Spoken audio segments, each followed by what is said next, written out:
if you didn't love, you wouldn't be grieving. And if that's the price of love, so be it. Thought and feeling are just moving through us all the time. It's when we kind of grab onto it and start wrestling with it and making meaning, all the meaning making. And again, that's the suffering. The people that I work with start to kind of like go, oh, wow, this is so simple. There's always thought and then feeling, whether it's conscious thought or not, but there's always thought and feeling together. So if you're feeling angry, first of all, okay, you're feeling angry. It's just because it's like, I'm feeling angry and this shouldn't be here.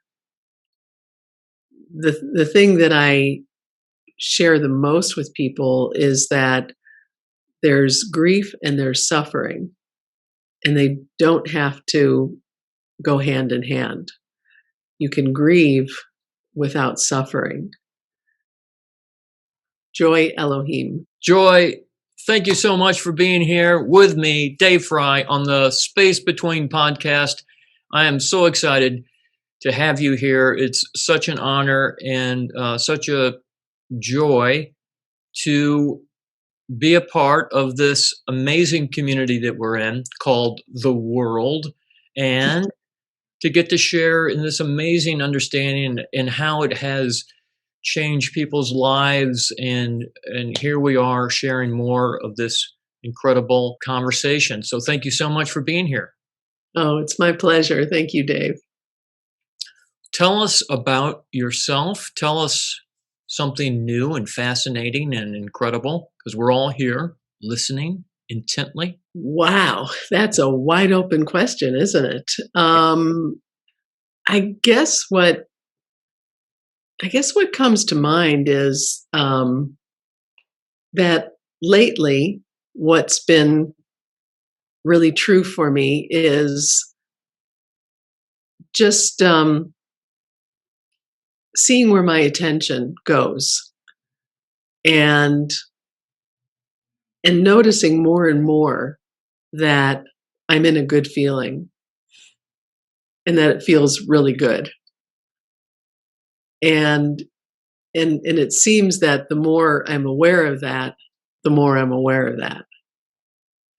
And, that's something that I'll oftentimes tell my clients, when we're talking about how change happens, that in a moment you see something and then you don't have to do anything to change. Change just happens. It's just natural. It's organic. It's, how we're made, to, and more I'm seeing that the direction that I'm looking in is toward what feels good.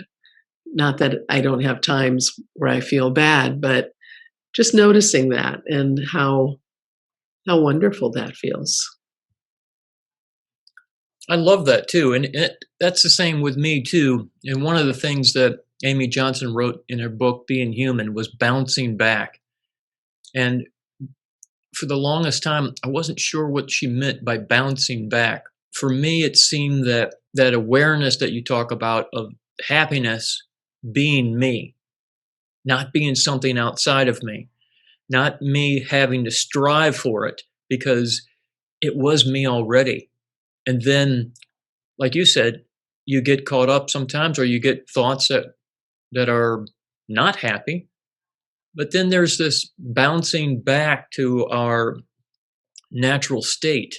And that natural state is where happiness lives and has always lived. So that bouncing back became easier, it became quicker, and it just became more frequent, that bouncing back to this really cool place that we're in all the time, whether we recognize it or not.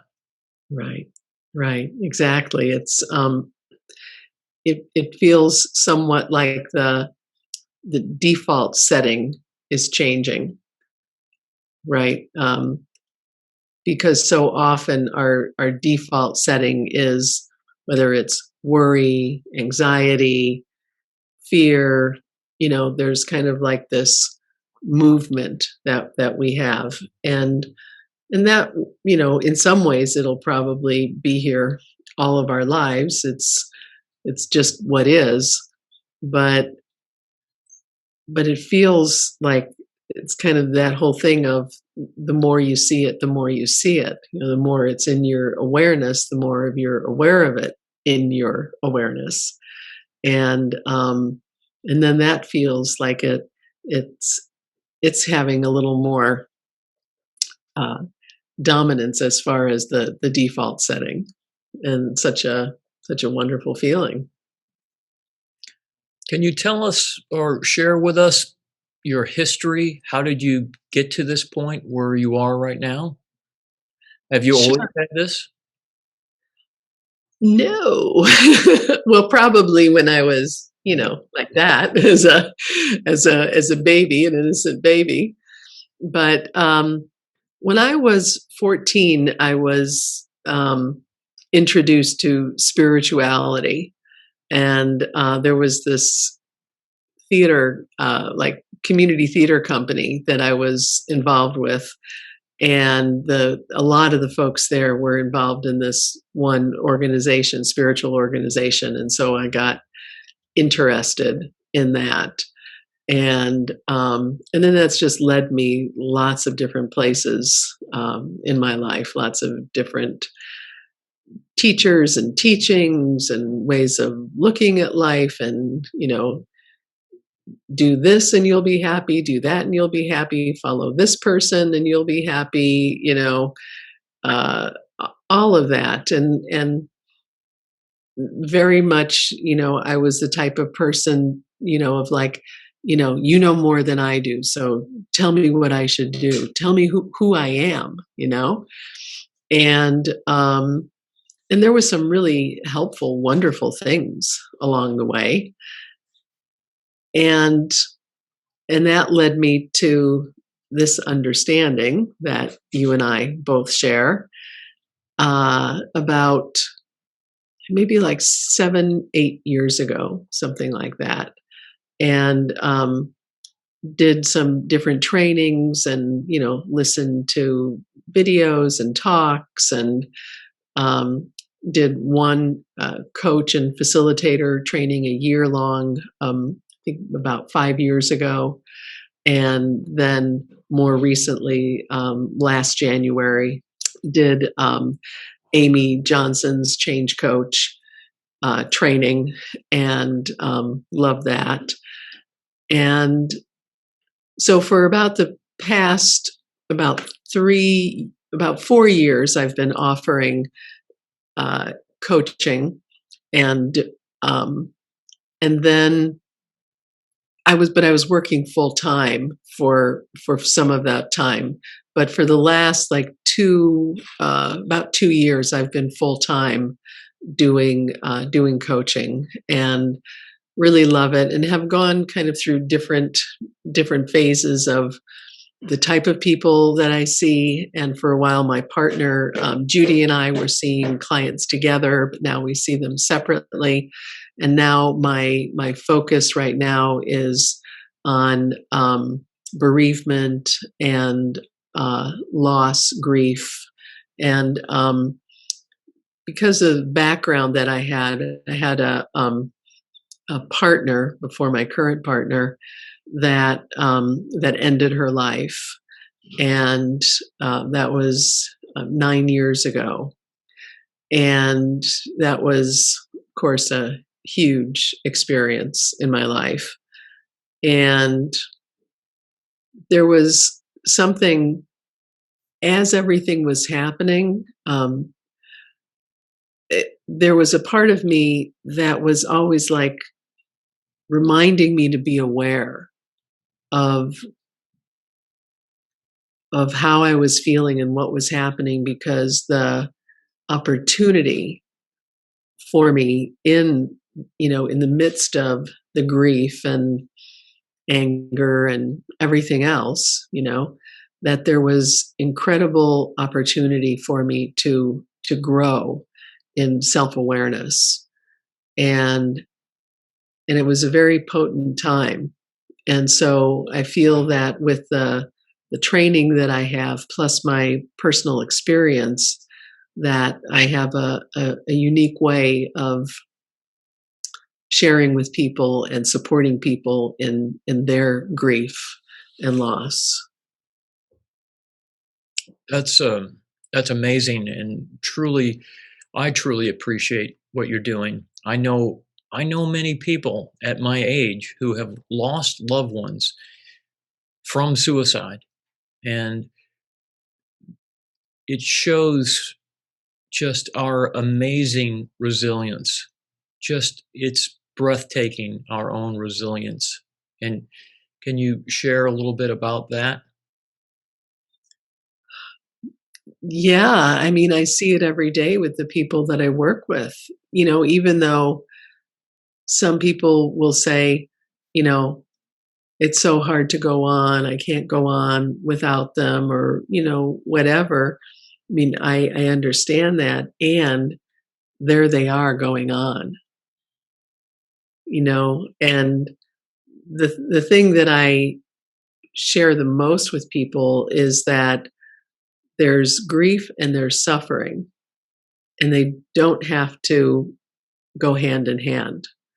You can grieve without suffering. And suffering comes from believing the thoughts that go through, because the death and the experience of loss is beyond the mind to make sense of. The mind wants to make sense of it. It wants to put it into a little box and put the label on it and put it away, right? And Right. our society tells us we should put it in a box, put a little label on it, and put it away.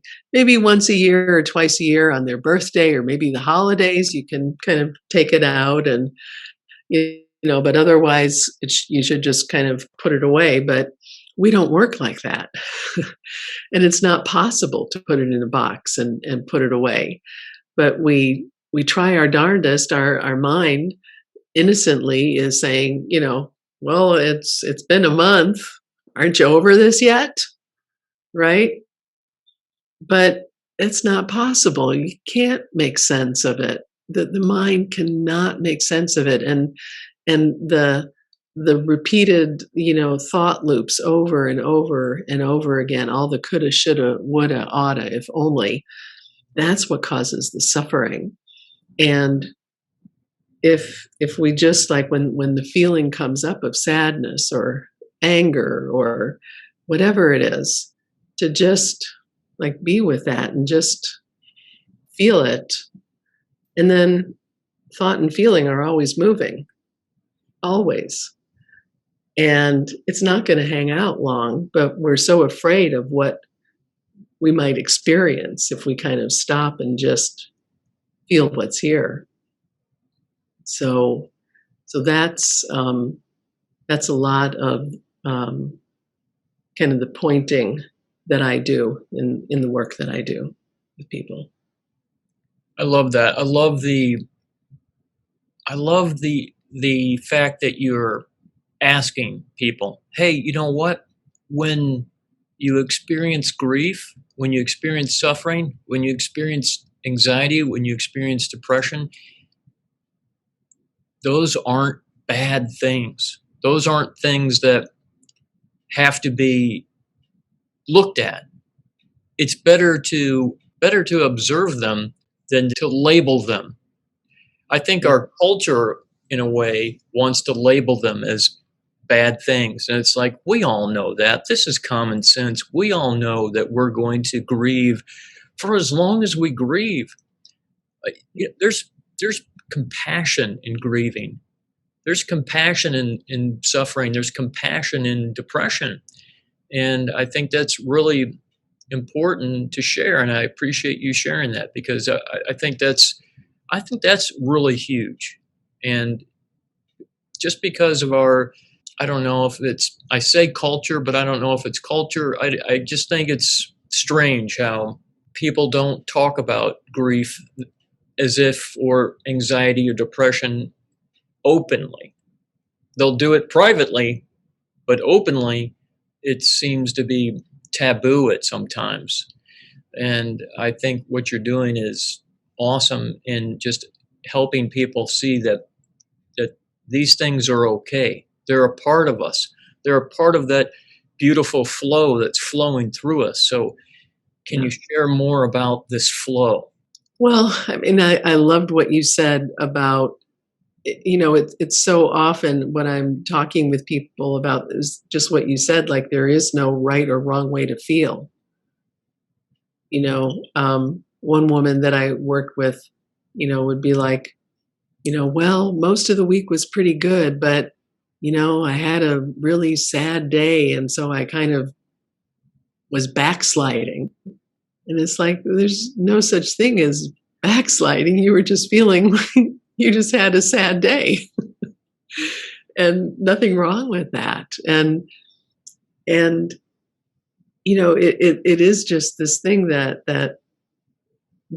thought and feeling are just moving through us all the time. It's when we kind of grab onto it and start wrestling with it and making meaning, all the meaning making. And again, that's the suffering, all the meaning making and, wrestling with the thoughts or with the feelings and mainly because we're afraid to feel whatever it is we're feeling. But we do have we are innate wellness and it's always here, always moving through us, and it's who we are. And so we're not this, and of course the mind can't make sense of death and grief. It's not that's not of the realm that it lives in. It lives in the realm of the heart and the soul and who we are. And so often I'll say to people the grief that you're experiencing is just a beautiful indication of how much you loved. If you didn't love, you wouldn't be grieving. And if that's the price of love, so be it. So be Wow. it. Wow. That's awesome. That's amazing. I love that. If that's the price of love. Yeah. Wow. Yeah. I was reading something that was saying like in life we we can't bypass heartbreak. If we love, it's inevitable that we're going to experience heartbreak. And to to be open to that and to open ourselves to it because otherwise if we're like no no no stay away stay away it's not possible. We try to push things down, they come out other ways distorted, you know and so to just be with what's here and realize, have understanding of how your mind works. And so in those moments when you can kind of wake up to what's here and kind of go, oh, I don't need to believe those thoughts going through. So Let me ask you about going back to when you were 14 and you were started to learn about spirituality. When I was 13, Star Wars came out, so spirituality went out the door.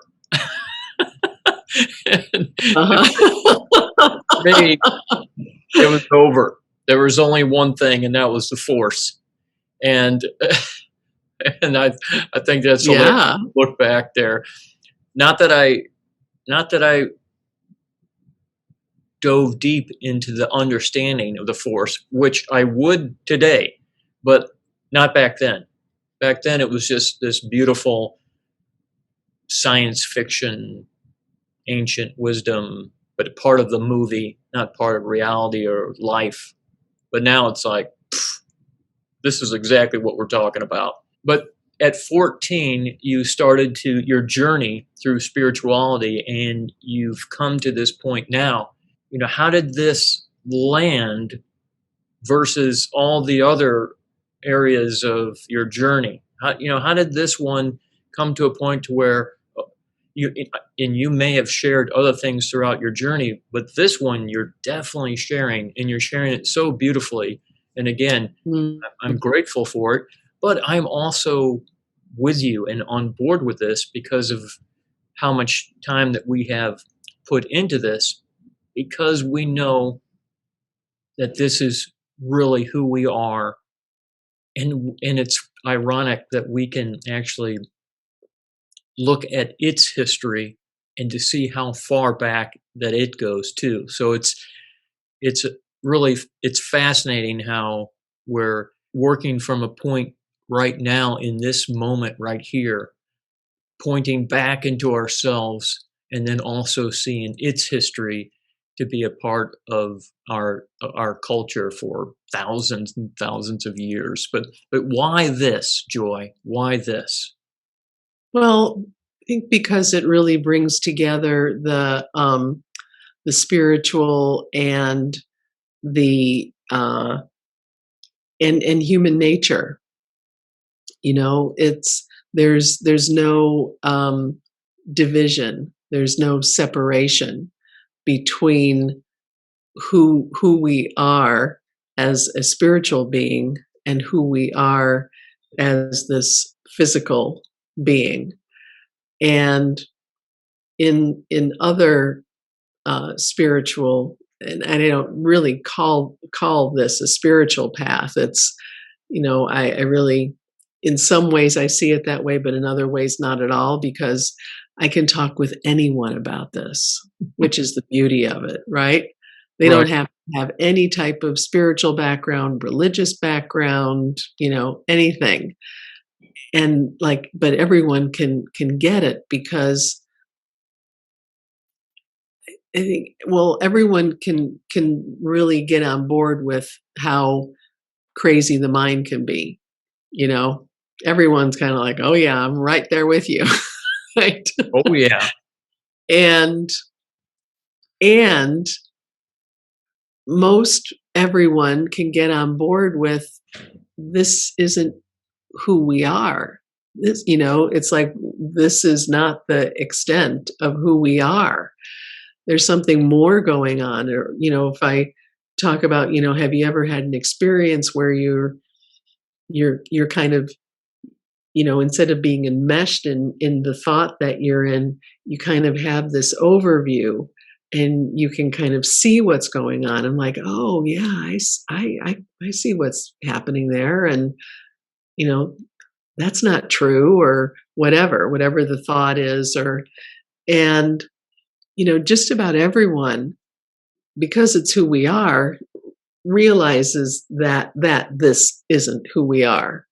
And, uh, and so in that, then as people start to see that their thoughts are creating their experience moment to moment to moment to moment, and that who they are is so much more than their thoughts, then life starts to change. And sometimes it's really incremental and you don't see it, but I'm always like pointing out, like, would you have thought that way? Would you have had that experience, a month or so ago?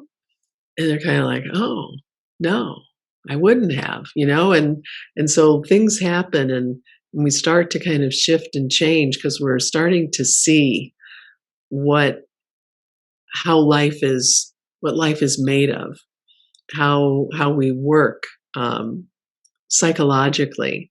And what happens with this understanding that we share is that instead of adding more things to your mind, like, okay, I'm going to give you 7 things to do in this next week, and write it all out and send it to me and we'll talk about it.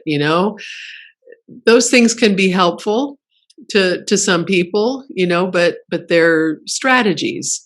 And this is beyond strategies.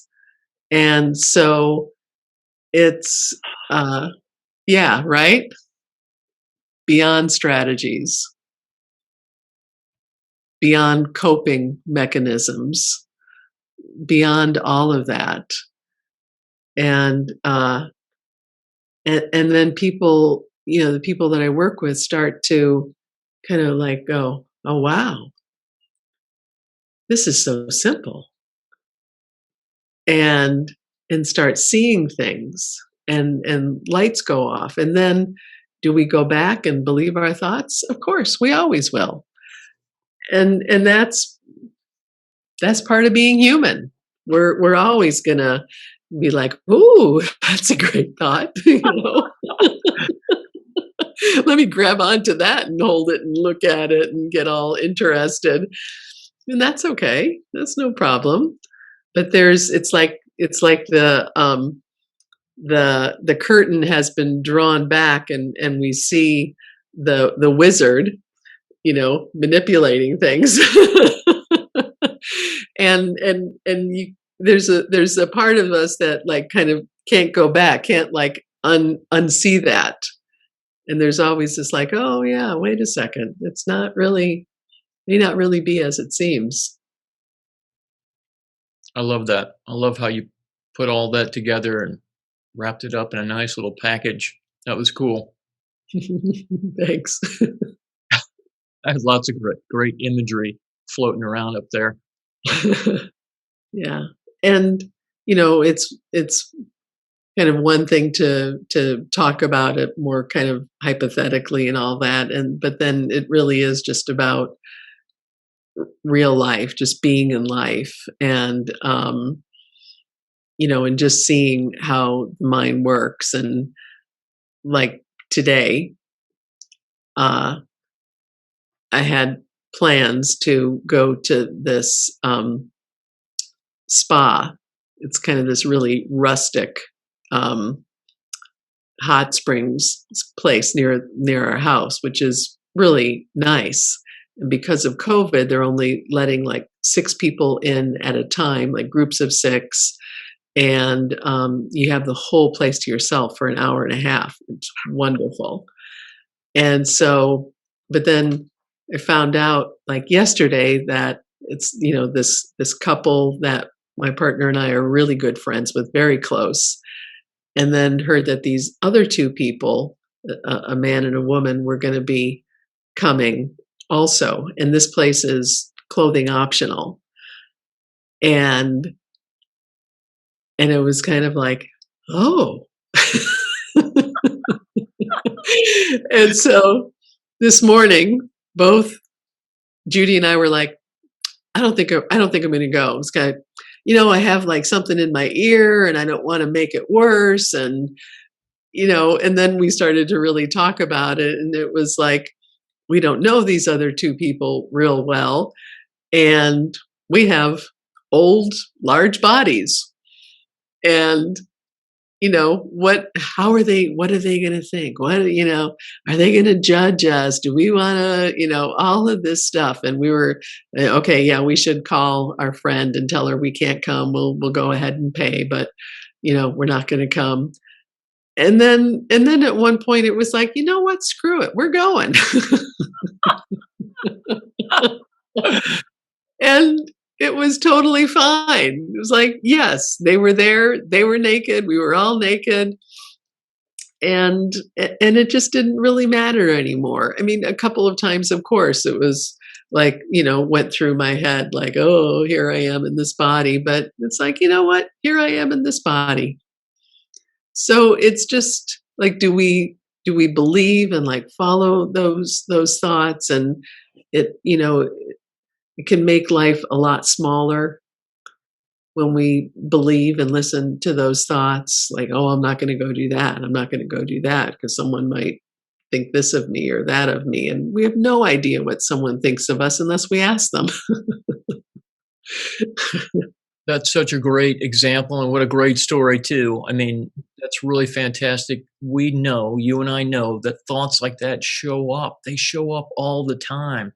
But what Joy and I are trying to share, and all the other coaches too are trying to share, that where we know thoughts are going to show up. That's the beauty of this understanding compared to all the other things that I've went through too. It's the truth. The truth is we are going to get thoughts, and those thoughts are going to show up, and they are going to micro focus our life.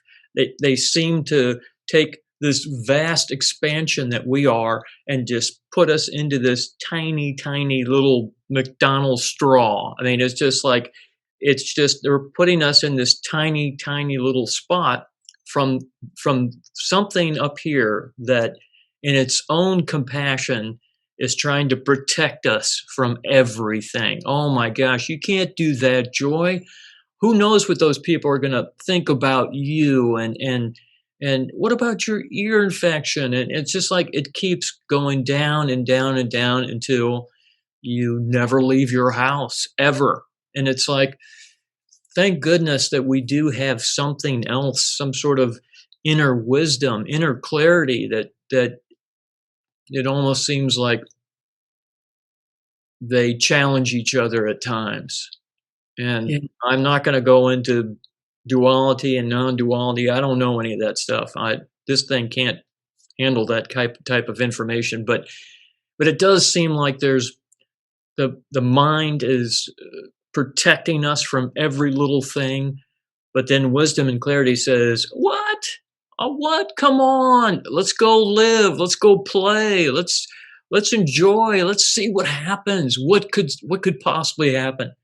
And like you said, I love the fact that you said that we don't know what that other person's thinking at all. Zero, zilcho. It's not possible.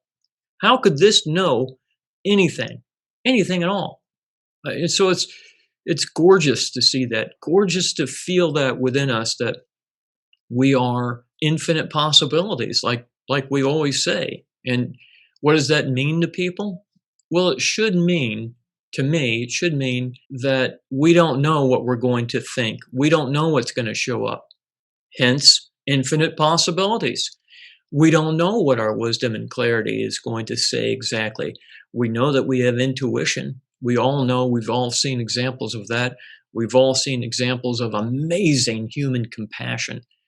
We know it's there. It's not something you buy at the store. It's not something you write down and you put on your list of things to do. It's there within us the whole time. And that's the beauty of this. Yeah. So what happens, how do you bring this to people who are grieving? And this is, we can say that this is much more serious, that our thoughts about the death of a loved one is much more serious than whether or not you're going to go skinny dipping. Right. So is there a difference between those two thoughts, or how does this work for you as you're coaching? It's a great question. Um, well, I would say in one way it feels very different to people who are grieving, but it goes back to there's just the pure grieving of feeling whatever is here, and then there's what the mind does with it. Just like with, what are people going to think of me, being naked? It's it's the same type of thing where when the mind comes in and says, you know, it's been a month, you should be further along in your grieving process. You should be doing this, you should be doing that, you shouldn't be doing this. You should be cleaning out their stuff, all of that type of thing is the same type of thought. It's the same thing. It's the same process of mind, the thoughts coming in, and we believe them, believe them to be true, or give them weight, give them make meaning of it, and then what that means about us, and because I haven't moved on, and so in that way, the thoughts are not different. Uh, it it feels different because we're to the person who's grieving, it's like, well, this is a little different than being naked in front of some people. But in the way that what we're saying is that what creates the suffering is the same exact thing. And and in a moment, it's possible to kind of wake up from the tyranny of the mind in its innocence, trying to help us, but it and kind of go, oh, wait a second, no, I'm just gonna kind of be with what's here, or oh, I that's not who I am. These thoughts are not who I am. I don't have to believe these thoughts, and it can. Are they going to go away? We don't know. We have no idea. With grief over time, things start to shift and change, but there's no knowing what type of process it is for each person. When my partner died, it took her son about 3 years to kind of feel like himself again. We talked, and he's like, something just shifted inside of me, and it's now like all of a sudden I feel like I'm fully alive again, where I didn't for all that time. And for everyone it's different. So there is no timeline, there is no measurement. All of those measurements are just it's just all made up in the mind. And so did that answer your question? It was, yes, it was beautiful. I really appreciate what you said.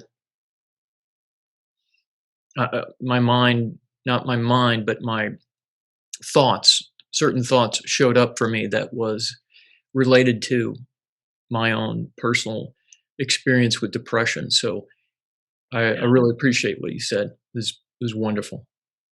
What did you see that you equate to your experience of depression?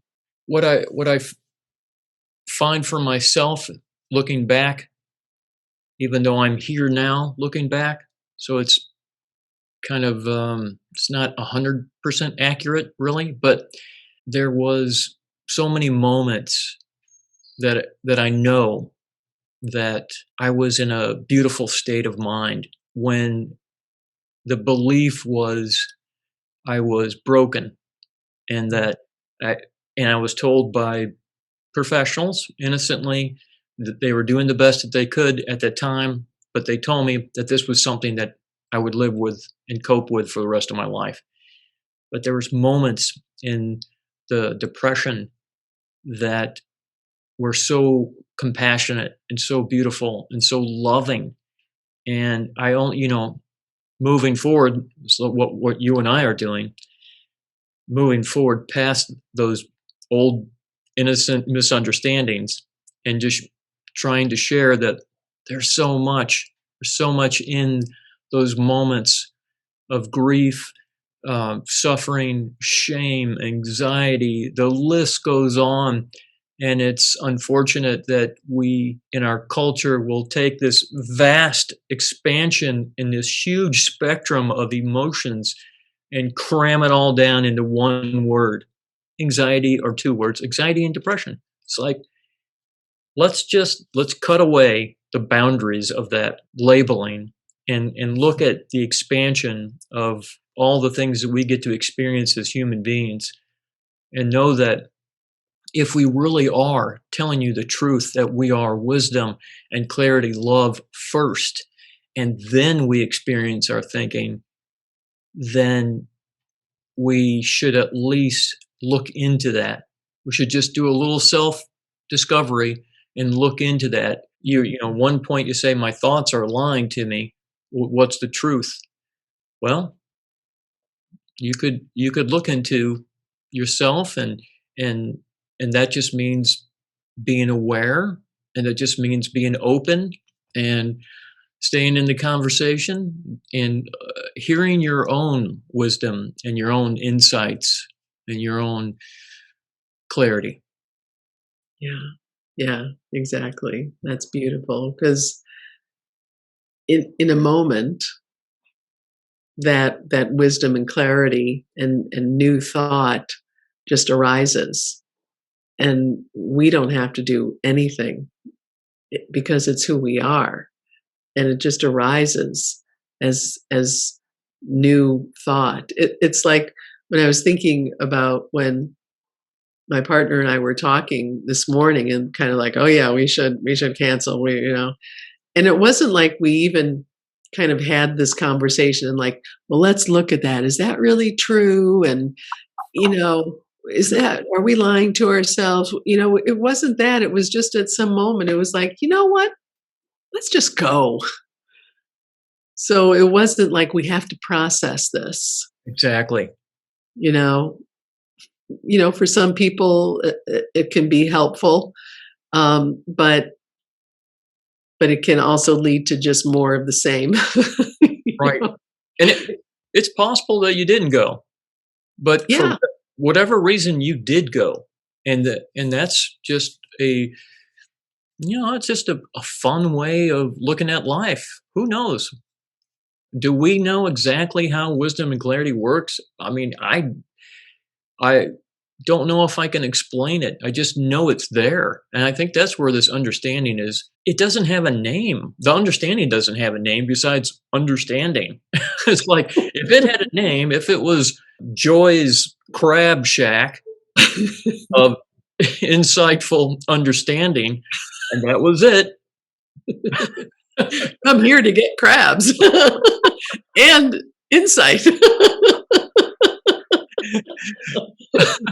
But instead, it's like, all right, well, this is like playing in life. It's just like being a kid and being playful and seeing where life takes us instead of, that mind. We know the mind's going to come in. Anything. I mean, anything. Yeah, Yeah, this podcast, it's like the mind comes right in and says, oh, well, let me write down a list of things that we should talk about. And it's like, because life doesn't work like that. Usually it's part of that flow. It's part of this really gorgeous flow. I think that, and I'm just making this stuff up as I go along, but if we can just feel into that flow more often, that's really helpful. It's been really helpful for me, that's for sure. yeah, me too. Definitely. Definitely. I'm so grateful. And I love that you talk a lot about compassion because I mean that to me that's the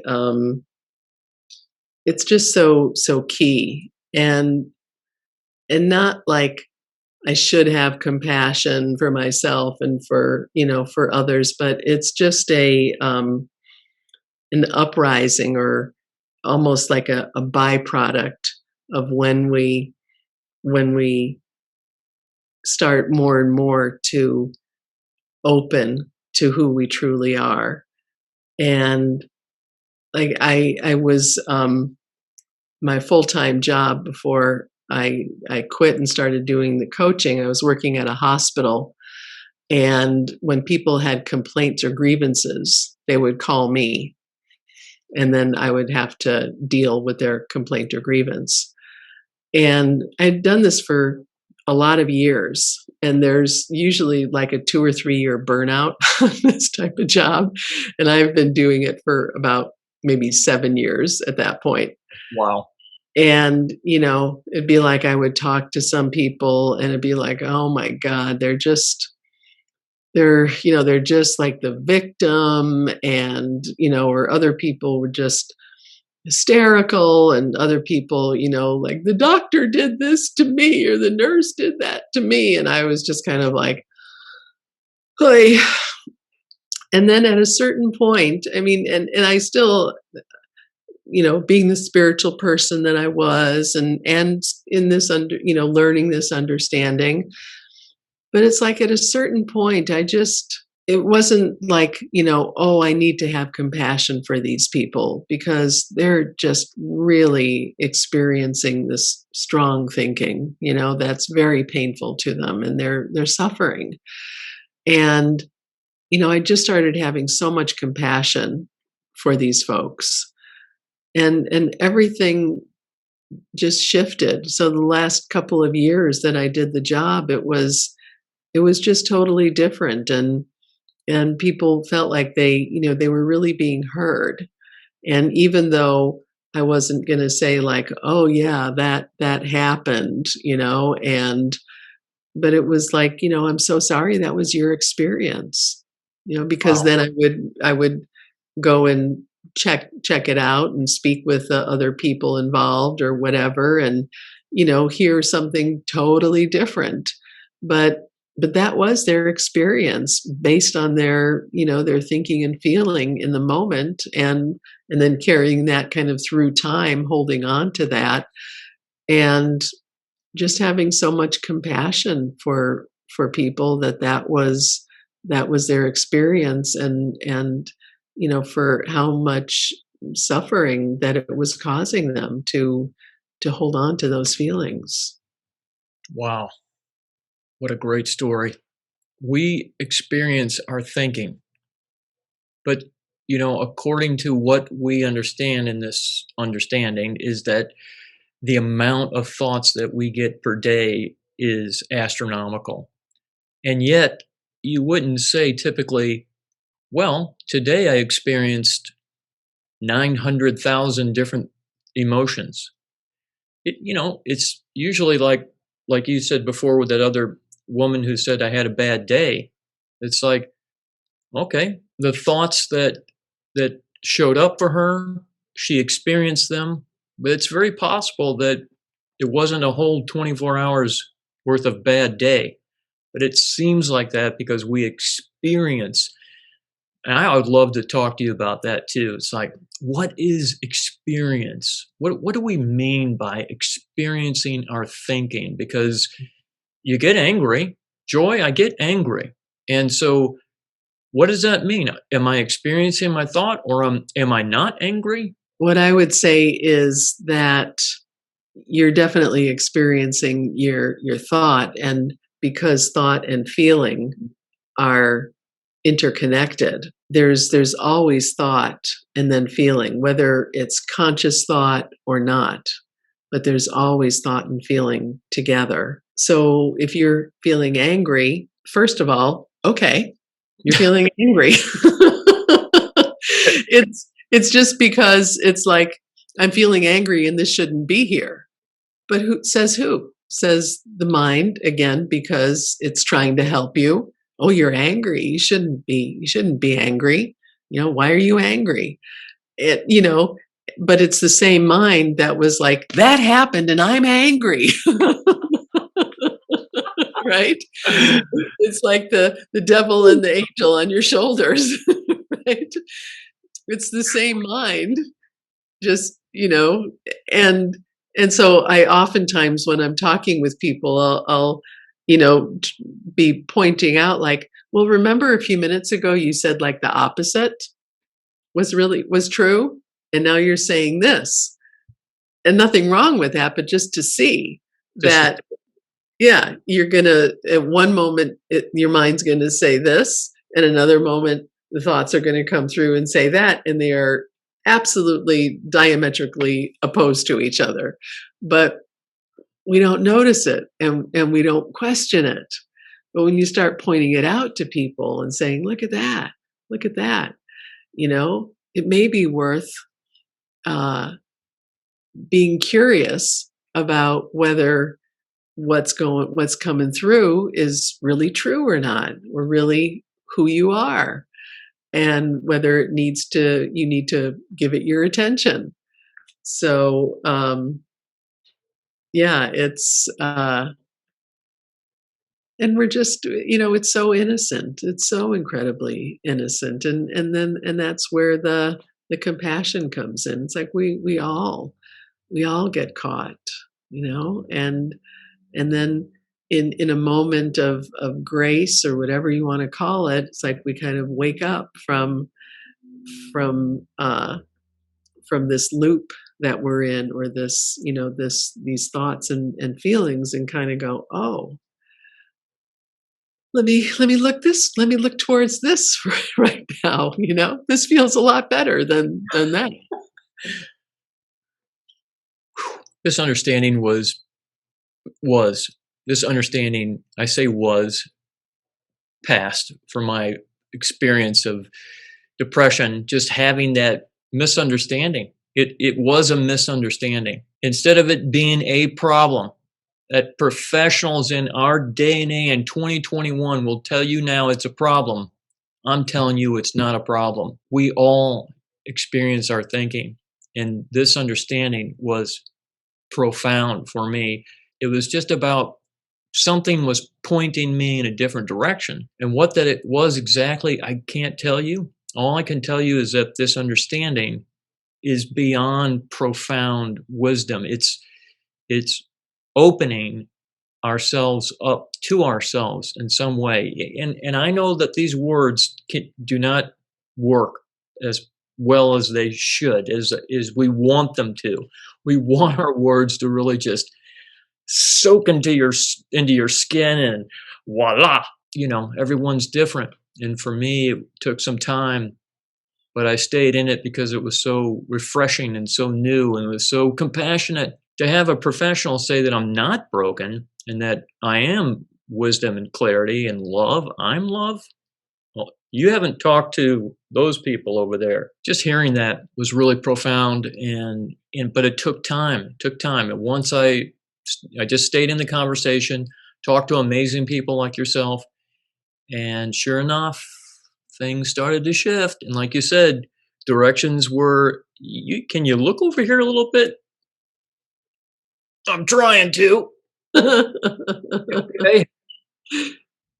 We're not telling you to do anything. We're telling you to see yourself, to look into yourself. Yeah, exactly. Something that you said made me think of this one client that I was working with who was having issues with alcohol after the death of a loved one, and I said to her, "Well, of course, you know, of course, the mind is going to say." You need to feel better, you want to feel better, you know what works, go for it. And later she told me, like, how wonderful for someone to, like, understand and not be like, oh well, you should not be. And I wasn't saying go drink, but just like, of course the mind is always trying to protect us, always trying to, how can we feel better? And in its innocence, it knows, like, hey, when you drink you feel better, even though it may be only that long and afterwards you feel like crap and all of that. But all the mind knows is, like, hey, when you do that you feel better for a while, so do it. And to have someone kind of have compassion for her, for because that's what her go-to was, it was huge, so huge for her, like, for someone to really hear her in that way and understand, and not be like, mm-mm-mm, you know That is so beautiful because, my gosh, I think that would change so many people who are, and I do tend to look at anxiety and depression versus other things, but that's just simply my background, really, yeah, my own personal experience with it. But this understanding is not focused on one thing. This is everything. That's why it's so amazing, and why you don't have to, it's not about one thing. It's not about, I only work with people with anxiety and depression, and Joy only works with people with grief. It's not about that at all. It's so expansive and so incredible how it touches every single person on this planet. Oh, wow. Wow. I could just feel like the entire universe was lifting off my shoulders as we speak. It's just like this this compassion of understanding how our thinking works Not what we think, but how our thinking works is just, it's incredible. It is. Which It is a is. very small word for such a large feeling. But I don't have a whole lot of words in my vernacular. Supercalifragilisticexpialidocious. Oh, easy. Keep your clothes on.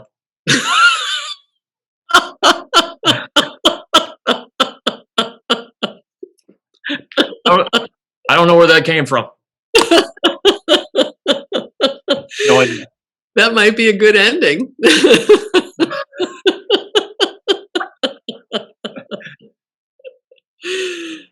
Joy, tell us how we can contact you, how all of us, millions of people watching right now, how can we contact you? You can email me or just pick up the phone, little computer, and give me a call at 541-292-3484. And I'm in the Pacific time zone. I'm in Southern Oregon. That's awesome. Thank you so much. I really appreciate that. And I appreciate you. I appreciate you being here. I appreciate your service. I think you're an amazing human being. I don't even think about it. I know it. I know. I understand how amazing you are and the journey you've been through and the loss you have experienced and how you are moving past your loss, past your thinking and serving others. That is true compassion at its finest possible definition. And thank you so much for being here on the podcast with the space between. Oh, thank you, Dave. It's been my pleasure. I've had a great time speaking with you, and I'm so grateful that you're doing this and that we're kindred spirits. Me too. Thank you so much. Okay. Bye. Bye.